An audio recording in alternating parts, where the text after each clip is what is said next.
তো টের পাইনি, মানে তালা মারে স্যারেরা 2 তলায় চাবি নিয়ে গেছে, সব কিছু নিয়ে গেছে তারা। আমি শুধু নিচে থাকি। এখন এই নিচের তলা আসছে গিয়ে ফ্যানের বাতাস ছাড়া, মানে রাত্রে ফ্যান জুড়ে ঘুমাই, শব্দ তখন ওই শব্দ ছাড়া অন্য কিছু শোনা যায় না। আর সব আমি নিয়ে গেছে বলতে কি? সব নিয়ে গেছে। আমি তো 6 মাস আইসি ধরে উপরে গেছি, তো মানে উপরে 3 তলায় উঠেছে মনে হয় 2 বার 6 মাসের ভিতরে।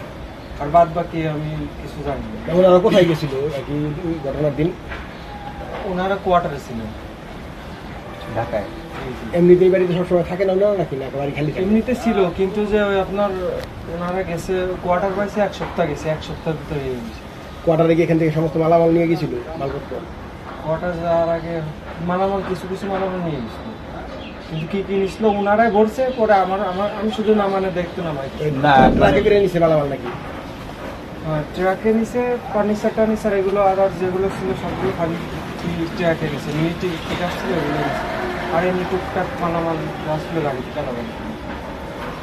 এরপরে ওনারা 2 তারিখে আর কি এখান থেকে চলে গেছে নাকি? হ্যাঁ, এই তো শুক্রবার সন্ধ্যা পর চলে গেছে। যাওয়ার সময় আর কি কিছু বলে জানি আপনাদের যে আমারে বলছে যে এখানে থাকলে পরে খেয়াল টেয়াল রাখবা, তাই বলছে। তা আমি আমার যতটুকু আত্মবিশ্বাস বা যতদিন আছি সেই কনফিডেন্সের তা মনে করি যে এই জায়গায় মনে হয় না কেউ আসবে, মানে এমন কোনো কিছু ঘটবে ওরকম কিছু মনে হয় না। তারপর আমি মানে ঘুমানোর আগে কাজকাম করে এগুলো গাছ টাছ আছে পানি টানি দিয়ে পরিষ্কার করে আমি শোয়ার আগে 12টা 1টার আগে 2-1 বার গলি মারি পরে ঘুমাতে। তারপরে কি হয়েছে না হয়েছে আর কিছু জানি না। এই ঘটনাটা বুঝে জানা গেল কিভাবে যে চুরি জানা হয়েছে? গেলো স্যার হচ্ছে গিয়ে শুক্রবার আসছে, আমার বললো যে আচ্ছা বল জামগুলো কি বড় হয়েছে? আমি তো স্যার হয়েছে। তো বললো যে আচ্ছা আমি আসতেছি। তো আমি স্যার আসেন, ঠিক আছে সমস্যা নেই। আমার কাছে কোনো সমস্যা আছে? আমি বলছি, না আছে কোনো সমস্যা না আপনার মতে, ঠিক আছে। পরে স্যার আইসে, পরে স্যার আসে ভিতরে গেছে, আমের একটা ব্যাগ আছে, আমের ব্যাগ আমার বলছে আমের ব্যাগ নিয়ে উপরে আসো। আমি গেছি পাশ পড়ে যায়, দরজা খুলে স্যার বলছে যে আশা বল তো টাকা দিয়ে গেছে, তুমি ঠিক পাও না? আমি স্যার না তো। বলছে তাড়াতাড়ি ভালো করে দেখো তো কি দিয়ে কি হয়েছে কিনা আছে। পরে ঘুরে ঘুরে দেখে পরে কি দেখলেন আপনি? ঘুরে ঘুরে কি দেখলেন? মানে ডোয়ের টোয়ের কাপড় যেগুলো ছিল আলমারি টালমারি আর সমস্ত কিছু মানে উলট পালট। পরে কার রুমের এটা? এটা মানে ডুপ্লেক্স রুম তো, 2 তলা 3 তলা অ্যাডজাস্ট করা, মানে এক রুমে ঢুকলে পরে বাদ বাকি রুমে ঢুকানো, সমস্ত ডোয়ের টোয়ের সব আলমারি টালমারি সব করা। ওরা ঢুকছিল কিভাবে? ঢুকছিল ওই যে ওই সাইডে জানলা কেটে ভিতর দিয়ে ঢুকছিল গ্লাস আবার ওই গ্লাস লাগাই দিলে বাইরের থেকে স্ট্রিট পাওয়া যায় না। জানালা এখন কাটা আছে? না না, আটকাই দিচ্ছে। কে আটকেছে? স্যারও আটকাই দিচ্ছে।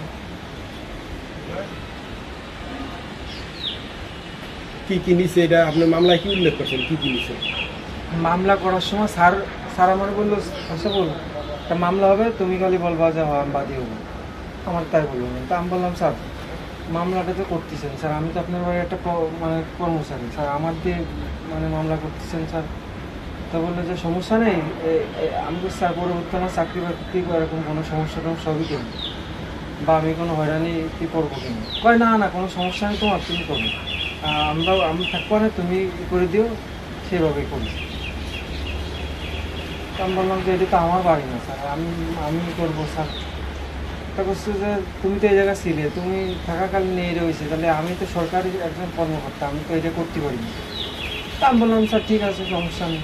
তা আমার কাছে তোমার সমস্যা আছে? আমি স্যার না আমার কোনো সমস্যা নেই, সেভাবে করছি। পুলিশ আপনার কোনো জিজ্ঞাসাবাদ করছে? বললো যে কিভাবে কি হলো তুমি কি জানো নাকি? আমি মানে সব কিছুই তার সেম কথাই বলছি। এমনিতে তারা কি ভয়ভীতি কোনো কিছু আপনাকে মানে বাদী হওয়ার জন্য ইয়ে করছে নাকি? না আমারে কেউ ওরকম কেউ কোনো কিছু বলিনি। এখন আমি যেহেতু আমি এই বাড়িতে ছিলাম, যেহেতু আমার এত একটা দায়িত্ব দিয়েছে, আমি আমার থাকাকালীন একটা কাজ হয়ে গেছে, এটা তো আমার কাছে একটা লজ্জাজনক বিষয় আমি মনে করি। যদিও মানুষ সবাই মানুষ, এটা মানে সবার তো জ্ঞান আছে, তা আমি মনে করি যে এটা আমার একটা ব্যর্থতা। আর এটা হয়েছে কীভাবে এটা আমি জানি না আসলে, তার পরিপ্রেক্ষিতে আমি মানে বাড়ি করি। আর একটা বিষয়, ওনারা বাসা থেকে মাল সামান সব নিয়ে চলে গেল, তারপর হঠাৎ করে আপনাকে জিজ্ঞেস করলো যে কিছু হয়েছে কিনা, বাড়িতে কোনো সমস্যা হয়েছে কিনা, বা তারপর হঠাৎ করে এসে উনি ব্যাগ ট্যাগ নিয়ে উপরে গিয়ে দেখে এই অবস্থা, এটাকে কীভাবে দেখছেন আপনি? মানে আমি আমার দিক থেকে তো আমি ক্লিয়ার, আমার কাছে মনে হয় না তেমন কোনো কিছু। কিন্তু ওনারা বলছিল যে সপ্তাহে, স্যার এমনিও এই বাড়ি থাকে, স্যার বলছিল যে আমি এই বাড়ি যাবো, আসবো সপ্তাহে, তোমার সমস্যা নেই। আমার এর 31 তারিখে আমি চাকরি ছাড়িয়ে দেবো। হ্যাঁ, দেন স্যার আমার বললো যে তুমি একা একাকে থাকতে পারবো না। তা আমি দেখলাম সামনে ঈদ, যেহেতু আমি পরিবারের খরচ খরচা দিতে হয়, আমি বললাম স্যার আমি ওরকম কি বলিনি, আমি বলছি স্যার এই সামনে তো ঈদ, আমার এক মামা আছে বললো যে ঈদ রয়েছে, ঈদ পর্যন্ত থাক, ওনার বাবারে বললো। আবার আমি বললাম, স্যার আমাকে শুনলো যে কি তুমি এখানে চাকরি ছেড়ে দিয়ে কী করবা, কী দেখি। স্যার আমি বললাম স্যার রিজিকের মালিক তো আল্লাহ, স্যার একটা ব্যবস্থা করে হবে স্যার, আপনি আপনার জায়গা থেকে গেলে স্যার কোনো জায়গায় চাকরি হবে বা এরকম কিছু ওরকম কোনো ইয়ে নাই, বাদ বাকি আল্লাহর ইচ্ছা। তাই বললাম, তা বললো আচ্ছা তুমি থাকো, ব্যাপার সমস্যা নেই। এরপরে এই ঘটনা হইলে নিতাই রায়, সাবেক মন্ত্রী নিতাই রায় চৌধুরী। এদের তো ঘটনা করছিল জানেন, কি ঘটনা করছিল? চুরি হয়েছে বলে ওই পাশের গিরিল কাজটা। এটা সেই উইকেটটা কবে এটা? এইটা হইলে শুনছি নাকি এরা 3 তারিখে গেছে, 4 তারিখে চুরি হয়েছে। এই বাড়িতে এরা সবসময় থাকে নাকি, না বাড়ি কিন্তু খালি থাকে? হ্যাঁ, এরা থাকে তো সবসময়। তোর যে সঙ্গে বাড়িতে ছিল না, এইটা আমরা বলতে পারি ছেলে না না। কি পাল্টাইছিল, বাসা পাল্টাইছে নাকি? না না, কারণ হেরা তো দেখি সবসময় আছে, এবং হেরা কোথাও গেলে তো আর আমি বাইরে তোকে কারো কাছে বলে না, বললাম না। এই দিন ছেলে না না ছেলে শুনছি বলে ছেলে না, এরা বলে 3 তারিখ গেছে, 4 তারিখ বলে চুরি হয়েছে। কিভাবে চুরি হলো? ওই পাশের গিরিল, দোতলার গিরিলের রড কাটছে 2টা, রড কাটছে একদম রাত্রে না দিনে? রাত 2টা। এই বাড়ির চারিদিকে সিসি ক্যামেরা লাগে? হয় সব জায়গায় সিসি ক্যামেরা না, তারপরে পিছনে যে বিল্ডিং হেডাও সিসি ক্যামেরা, এটা তো কাজ চলে, হেডাও সিসি ক্যামেরা। এই বাসার দাওরান বা কেয়ারটেকার কই? আছে ভিতরে। আশরাফুল নাম নাকি? উনি কি ঘুমাইছিল তো? উনি তো ভদ্রলোক, তো পিছনে ঘুমে থাকে, আরে তো কাজ করছে মনে করেন ওই গিরিলের উপরে পাড়া দিয়ে, যে ওই দোতলা গিরিলের উপরে পাড়া দিয়েছে, আর ওনার রুম হইলে পিছনে। কি থাই খোলা ছিল? না, তাই বলতে পারেন, থাই কি আর খোলা রাখিয়ে যায়? আর চোরে চুরি করলে কত হয়, থাই কোনো ব্যাপার নেই, থাই কোনো ব্যাপার। টোকা মারলিছে? চাপ দিলে কোনো কিছু ব্যস্ত শরীর। কয়তলা এটা? দোতলায়। দোতলায়। এটা পুরোটাই তার নিজের বাড়ি নাকি? হ্যাঁ, পুরো না।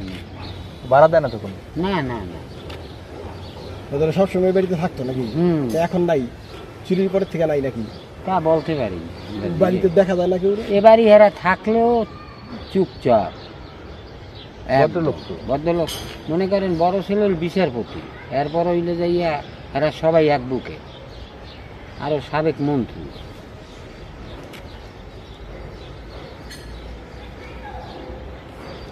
ঠিক আছে।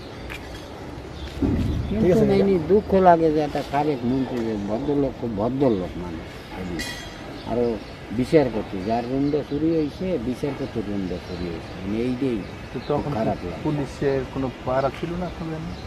এদের সিকিউরিটি নেই বসুন্ধরার ভিতরে? হ্যাঁ, এইটাই এই সিকিউরিটি। সিকিউরিটি তো এরা তো ইদানি নতুন করে দিছে চুরি হওয়ার পরে। না না, এরা ছিল ওই জায়গায়, ওই মসরে, কিন্তু আনছে এই জায়গা, ওই চুরে একবার চুরি করলে ওই জায়গা আর কোনোদিন আসে, ওই রাস্তায় ঢোকে না। এটা তো বসুন্ধরা সিকিউরিটি।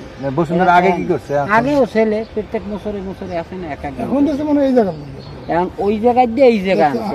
একই ভাবে কয়েকটা বাড়ি চুরি হয়েছে, এই বাড়িটাই আমার পরের দায় চুরি হয়েছে 5 তলায়।